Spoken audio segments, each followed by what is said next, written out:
Anteriormente vimos fórmulas para definir um atributo de uma transação. Agora veremos como podemos utilizar fórmulas em um código de um objeto.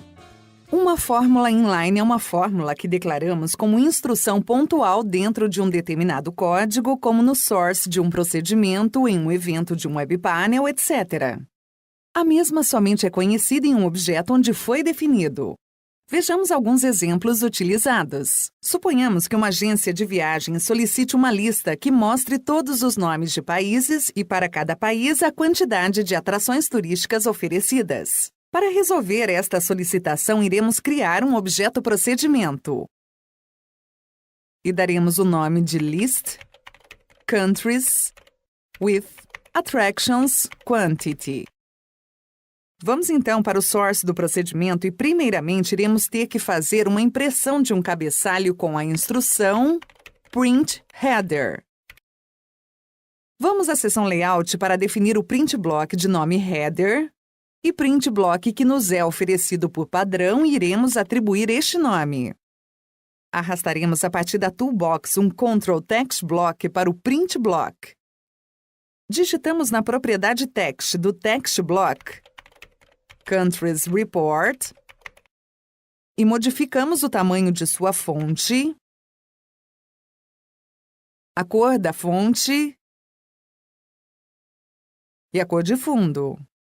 Vamos agregar ao print block outro texto, country, e o definimos com tamanho de fonte 12. Copiamos e colamos esse text block para ganhar tempo. Somente modificamos a propriedade text do novo text block quantity. Voltamos ao source para seguir implementando o relatório. Na continuação da instrução que imprime o cabeçalho, devemos escrever um comando for each para acessar a tabela que armazenará os países e mostrá-los. Dentro do for each escrevemos print country, com o objetivo de mostrar neste print block o atributo country name. Vamos ao layout e inserimos um novo print block. Chamaremos de country e dentro adicionamos o atributo country name. Movemos o atributo para que os nomes de países sejam impressos sobre o título country. Voltamos ao source. Esse for each definido navega toda a tabela de países e mostra o nome de cada país consultado. Somente está faltando resolver o requisito de que para cada país seja impresso a quantidade de atrações que este possui. Como podemos implementar isto? Calcularemos a conta em uma fórmula inline e mostraremos o resultado.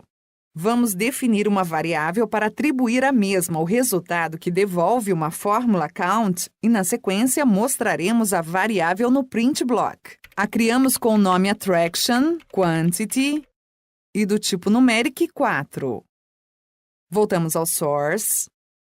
E dentro do for each, antes de imprimir, incluímos a variável attraction quantity, ao qual atribuímos o resultado que a fórmula count devolve.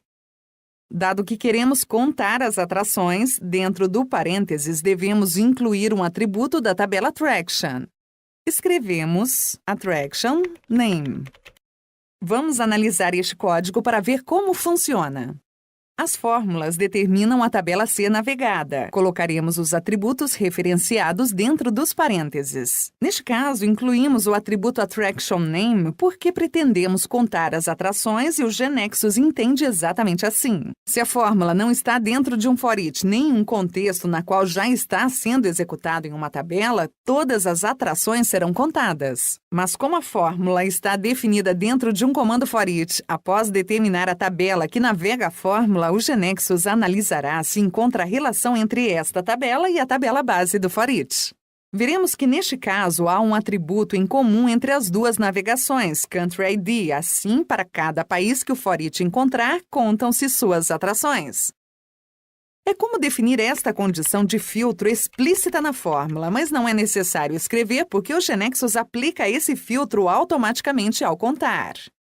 Agora somente nos resta acrescentar a variável Attraction Quantity ao Print Block Country, para que imediatamente depois de ter variável de conta, seja mostrado ao lado do nome do país a sua quantidade de atrações. Não devemos nos esquecer de configurar as propriedades do relatório para emiti-lo em ambiente web formato PDF. Gravamos e executamos. Desta maneira, temos o resultado do requisito que foi solicitado. Como vimos, para determinar a tabela a ser navegada pela fórmula, não leva-se em conta os atributos referenciados no for each, senão somente os inclusos da definição da fórmula. E de igual maneira, para determinar a tabela a ser navegada pelo for each, não leva-se em conta os atributos referenciados na fórmula, senão somente os utilizados no corpo do for each. Pois bem, suponhamos que agora nos pedem para listar todos os países que têm mais de 2 atrações para visitar. Salvamos este procedimento com outro nome e vamos fazer algumas modificações no source. Dado que a condição que nos solicitaram a ser cumprida seja mostrar os países que tenham mais de 2 atrações turísticas, agregaremos uma cláusula where ao for each. Mas, no lugar de atribuir o resultado da fórmula count a uma variável e filtrarmos por ela, podemos resolver o requisito assim. Dado que este procedimento foi gravado a partir de outro, terá que configurar tudo o que for necessário para ser impresso como PDF. Assim que o executamos, veremos o resultado. Com isso, completamos 2 exemplos de uso de fórmulas inline para obter os cálculos facilmente. Para finalizar, gravamos as mudanças no GXServer.